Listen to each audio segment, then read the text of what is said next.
Excise സംഘത്തിന്റെ പരിശോധനയിൽ 4000 kilo ലഹരി ഉൽപ്പന്നങ്ങൾ പിടികൂടി.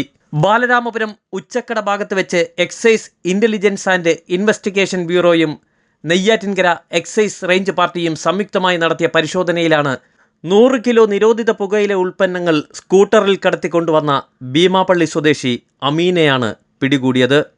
അമീനെ എക്സൈസ് സംഘം കൂടുതൽ ചോദ്യം ചെയ്തതോടെയാണ് വെള്ളയാണി പുഞ്ചക്കരിയിൽ വീട് വാടകയ്ക്കെടുത്ത് നിരോധിത പുകയില ഉൽപ്പന്നങ്ങൾ സൂക്ഷിച്ചിരുന്നതായി കണ്ടെത്തിയത്. ഉദ്ദേശം 4000 കിലോയോളം നിരോധിത പുകയില ഉൽപ്പന്നമായ ശംഭു, ഗണേഷ് തുടങ്ങിയവയാണ് ഈ വീട്ടിൽ നിന്നും കണ്ടെടുത്തതും. പരിശോധനയിൽ assistant excise inspector Ramesh Kumar, excise intelligence and investigation ബ്യൂറോയിലെ assistant excise inspector Bijuraj, preventive officer Shaju PB, civil excise ഓഫീസർമാരായ Aneesh SS, Lalkrishna UK, Vinod Kumar M, Prasannan B, Althaf Muhammad എന്നിവരുടെ സംഘമായിരുന്നു പ്രതിയെ പിടികൂടിയത്. വിവിധ പ്രദേശങ്ങളിലാണ് ഈ നിരോധിത പുകയില വിൽപ്പന നടത്തുന്നതെന്നും എക്സൈസ് സംഘം കണ്ടെത്തിയിട്ടുണ്ട്. കഴിഞ്ഞ ദിവസം രാത്രിയിൽ എക്സൈസ് സംഘം നടത്തിയ പരിശോധനയിലാണ് നിരോധിത ഉൽപ്പന്നത്തിൻ്റെ ഉറവിടം കണ്ടെത്തിയത്. ഇത്രയും സാധനം എവിടെ നിന്നും എത്തിയെന്നും എങ്ങനെയാണ് ഇത് കൊണ്ടുവന്നതെന്നും അന്വേഷണം നടന്നു വരുന്നുണ്ട്.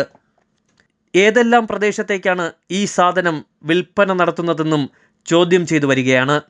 കൂടുതൽ ചോദ്യം ചെയ്യുന്നതിലൂടെ കൂടുതൽ പേർ പിടിയിലാകുമെന്ന പ്രതീക്ഷയിലാണ് എക്സൈസ് സംഘവും.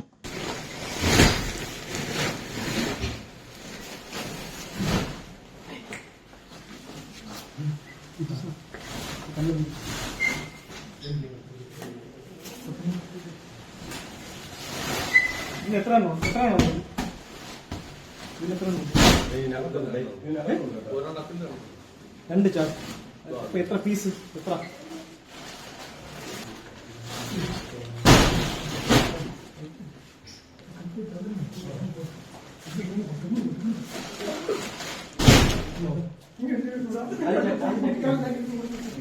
വരും ദിവസങ്ങളിൽ കൂടുതൽ പരിശോധന വിവിധ പ്രദേശങ്ങളിൽ നടത്തുമെന്നും സ്കൂൾ കുട്ടികളെ ഉൾപ്പെടെ കേന്ദ്രീകരിച്ച് ലഹരി വിൽപ്പന നടത്തുന്ന സംഘത്തിനെതിരെ കർശന നടപടി സ്വീകരിക്കുമെന്നും എക്സൈസ് സംഘം അറിയിച്ചിട്ടുണ്ട്.